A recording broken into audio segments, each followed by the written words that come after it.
Good morning Mansi. और जैसे कि आप देख रहे हैं काफी कमजोर संकेत एटलीस्ट आते हुए दिखे। हालांकि उतनी खराब गिरावट नहीं है जितना कल शाम के अमेरिकी बाजार के एक्शन को देखकर एक डर बन रहा था। 0.5% नीचे एसजीएक्स निफ्टी है, डाउ फ्यूचर्स तो इनफैक्ट पॉजिटिव ट्रेड कर रहा है, पर हाँ एशिया में आधे से 1% की आपको नरमी आती हुई दिख रही है। थोड़ी देर में बैंक ऑफ जापान की भी पॉलिसी आएगी, वहां पर भी नजर रहेगा। हालांकि उसका कुछ ज्यादा बाजार पर इंपैक्ट होता नहीं है, पर जिस तरह से कल 3:30 बजे भारतीय बाजार के समय क्लोजिंग के संकेत आ रहे थे और उस हिसाब से जो कल शाम अमेरिकी बाजारों में एक्शन हुआ वो काफी कमजोर होते हुए दिखा। अच्छी शुरुआत हुई डाउ की, इंटरडे में नया रिकॉर्ड सर्च हुआ और उसके बाद काफी तेज गिरावट हुई। दिन की ऊंचाई से तो 350 से ज्यादा अंक डाउ फिसला है और एंड ऑफ डे हमने देखा कि 150 अंक फिसल कर बंद। बॉन्ड यील्ड बढ़ने से ही उसका प्रभाव हुआ है और देखिए आईटी स्टॉक्स पर कितनी भारी गिरावट हुई। 3% नैस्डैक टूटा। सारे के सारे जो दिग्गज आईटी स्टॉक्स हैं, एप्पल, फेसबुक, अल्फाबेट, इन सभी में हमने 3% से ज्यादा की गिरावट आती हुई देखी।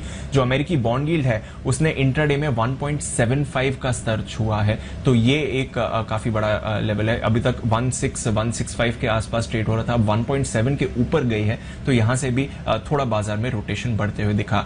बैंक स्टॉक्स का अच्छा प्रदर्शन रहा, थोड़े इकोनॉमी से जुड़े स्टॉक्स भी उतने खराब नहीं थे, पर एनर्जी शेयर्स में भी कल भारी बिकवाली का दबाव आते हुए देखा है। और हमने साथ ही देखा कि जो साप्ताहिक बेरोजगारी के दावे थे अमेरिका में वो भी काफी खराब आए, अनुमान से कमजोर रहे, जिसकी वजह से थोड़ा एक्शन पर भी प्रभाव पड़ा। यूरोप के बाजार यहां पर अच्छी बढ़त दिखी, बल्कि जर्मनी के बाजार तो 1.25% ऊपर थे। बैंक ऑफ इंग्लैंड की पॉलिसी आई, यहां पर उन्होंने कोई दरों में बदलाव नहीं करा है। कच्चे तेल यहां पर नजर रखिए, 7% कल ब्रेंट टूटा है और अब हमने देखा है कि $63 के करीब ब्रेंट आते हुए दिखा है, तो यहां पर भारी बिकवाली आती हुई दिखी है। इसके अलावा सोना ये भी ऊंचाई से फिसला है, हालांकि डॉलर इंडेक्स में रिबाउंड आते हुए देखा है। तो all in all bond yield बढ़ने से पूरे के पूरे सभी एसेट क्लासेस पर काफी भारी प्रभाव पड़ा है। शुक्र है शुक्रवार है, क्योंकि ये हफ्ता बेहद वॉलेटाइल रहा है, कभी ऊपर तो कभी नीचे। और अगर इस पूरे हफ्ते का जायजा लेंगे तो आप गौर करेंगे कि निफ्टी करीब 4.5% नीचे और निफ्टी बैंक 4.5% नीचे और निफ्टी में 3% तक की गिरावट देखने को मिली। और आज आखिरी सत्र है इस पूरे हफ्ते का जहां पर ज्यादा प्रेशर भारतीय बाजारों ने झेला है। ऑफ कोर्स विदेशी मार्केट से भी क्यूज वैसे कुछ खास अच्छे हैं नहीं। अमेरिका की बॉन्ड यील्ड लगातार बढ़ रही है, उससे घबराहट बनती दिखाई दी है, लेकिन हाँ कच्चे तेल ने थोड़ी सी राहत जरूर दी है। तो कई सारे क्यूज इस फ्राइडे के सत्र के लिए। एफआईआईस की खरीदारी जारी, लेकिन डोमेस्टिक इंस्टीट्यूशंस थोड़े से बैकफुट पर नजर आ रहे हैं। इन आंकड़ों को कैसे पढ़ना चाहिए, ग्लोबल क्यूज को कैसे देखना चाहिए, और ढेरों खबरें हैं जिस पर आज भी बाजार रिएक्ट करता हुआ दिखाई देगा। इस सब पर डिटेल में होगी चर्चा, लेकिन आपको सबसे पहले बता देते हैं कल जब हम बाजार बंद करके जा रहे थे स्थिति क्या थी। इशारा था कि डाउ में करीब 44 अंकों की बढ़त देखने को मिलेगी, लेकिन उल्टा डाउ में दबाव देखने को मिला। इस समय अगर आप गौर करेंगे तो डाउ फ्यूचर्स की हालत थोड़ी सी बेहतर देखने को मिल रही है। हालांकि डॉलर इंडेक्स में हमने देखा है इस समय एक स्पाइक जरूर नजर आया, 91.85 के आसपास ये ट्रेड बनता दिखाई दिया है। लेकिन सबसे बड़ी चिंता तो है यूएस बॉन्ड यील्ड की, और कल बाजार बंद होते होते ये 1.72 पर थी, इनफैक्ट 1.74 तक का आंकड़ा भी देखा। और इस समय अगर आप गौर करेंगे तो 1.71% के आसपास ये बॉन्ड यील्ड खड़ी है।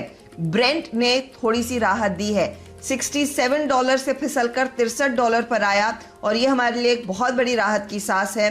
होपफुली इससे मूड सुधर सकता है, लेकिन अगर आप देखें तो सोने में भी हल्का सा प्रेशर बना हुआ है। 1735 के लेवल्स कल दोपहर में थे, लेकिन आज सुबह में 1730 के आसपास तक का ट्रेड बनता दिखाई दिया है। तो ये तब और अब की स्थिति हुई, और इस सब के बीच क्या माहौल, क्या मूड बनता दिखाई दिया है, स्पेशली ग्लोबल मार्केट में जो कंसर्न बॉन्ड यील्ड का है वो कितना और गंभीर हो सकता है। पहले इसका जायजा ले लेते हैं। प्रदीप मेरे साथ जुड़ गए हैं। Pradeep, good morning. Bond yield ने काफी हैरान किया कल भारतीय बाजार के ट्रेडर्स को, और उसका एक रिफ्लेक्शन फिर अमेरिका में भी देखने को मिला।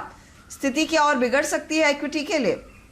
हो सकता है, क्योंकि आप देखिए जिस तरह से बॉन्ड यील्ड कल हम जो अंदाजा ले रहे थे करीब 1.73 का, उससे बहुत नीचे नहीं गई। इनफैक्ट तो एक आध बेसिस पॉइंट सुधर के ही बंद होती हुई नजर आई है यूएस में, और इस वक्त भी आप वही लेवल देख रहे हैं।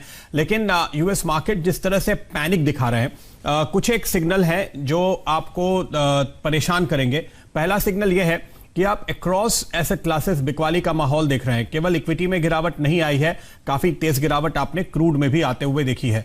दूसरी बात, जिस तरह से जेरोमी पॉवेल साहब ने कोशिश की बाजार को कन्विंस करने की, बॉन्ड यील्ड्स ऊपर के लेवल से बहुत ज्यादा कूल ऑफ होते हुए नजर नहीं आए हैं और बाजार में बॉन्ड यील्ड बढ़ने वाली है, ये व्यू बहुत ही जोर पकड़ता हुआ, जड़ पकड़ता हुआ कहीं ना कहीं नजर आ रहा है। तो ये फेलियर एक चिंता का विषय है। तीसरी बात आप देखिए, क्रूड और कमोडिटीज की गिरावट के पीछे कहीं ना कहीं डॉलर की स्ट्रेंथ का भी एक बड़ा हाथ है और डॉलर जब स्ट्रांग होता है तो वो हमारे जैसे बाजारों के लिए, इमर्जिंग मार्केट्स के लिए ज्यादा बुरी खबर होती है, क्योंकि ऐसी स्थिति में पैसा बाहर निकलता हुआ नजर आता है। कुछ एक रिपोर्ट्स कल मैं पढ़ रहा था जहां पे अब फॉरेन एक्सपर्ट्स ये कहने लगे हैं कि अगर अमेरिका में भी आपको 5 से 6% के आसपास का जीडीपी ग्रोथ का आंकड़ा दिखने को मिलेगा, तो क्यों नहीं भारत या दूसरे डेवलपिंग मार्केट से पैसे निकालकर लोग वापस अमेरिका में ले जाएं। और अब तक वहां पर जो तेजी हुई है वो मोटे तौर पे फैंग स्टॉक्स में, नैस्डैक के शेयरों में हुई है और ओल्ड इकोनॉमी में अभी भी काफी मौका बाकी है। कल इनफैक्ट हमने देखा कि अमेरिका में बैंकिंग स्टॉक्स स्ट्रांग हो रहे थे क्योंकि उनको लगता है कि ब्याज दरें बढ़ने से वहां के बैंकों को फायदा होगा, हालांकि हमें, हमारे मार्केट्स को नुकसान होगा। एक और आंकड़ा जो कल वहां पे आया बेरोजगारी वाला, वो भी कमजोरी की ओर इशारा कर रहा है, क्योंकि अनुमान से करीब करीब 10% ज्यादा बेरोजगारी के नए मामले सामने आए हैं। दूसरी तरफ एक ग्रोथ का आंकड़ा आया, वो अनुमान से बेहतर है, लेकिन काफी एक हम कह सकते हैं कि डाइकोटॉमी देखने को मिल रही है इस वक्त बाजार में, और बाजार का जो रिएक्शन है कुल मिलाकर वो बॉन्ड यील्ड्स के चलते, डॉलर के चलते हमारे लिए खास तौर पे नेगेटिव दिशा में जाता हुआ नजर आ रहा है। और आप ये कह सकते हैं कि डाउ देखें या नैस्डैक, लेकिन हमारे बाजारों का कोरिलेशन अगर आप देखेंगे हर्षदा, तो वो नैस्डैक के साथ ही ज्यादा है, क्योंकि वही ओवर वैल्यूड स्टॉक हैं और वही लिक्विडिटी के साथ गिरते हैं। एक और बात मैं यहां पे जोड़ना चाहूंगा, जब क्रूड गिरता है तो कई बार हम ये सोचते हैं कि क्रूड का गिरना हमारे मार्केट के लिए तो अच्छी बात है। इस पर जो एक्सपर्ट्स की राय निकल कर आ रही है वो मैं आपको बताऊं।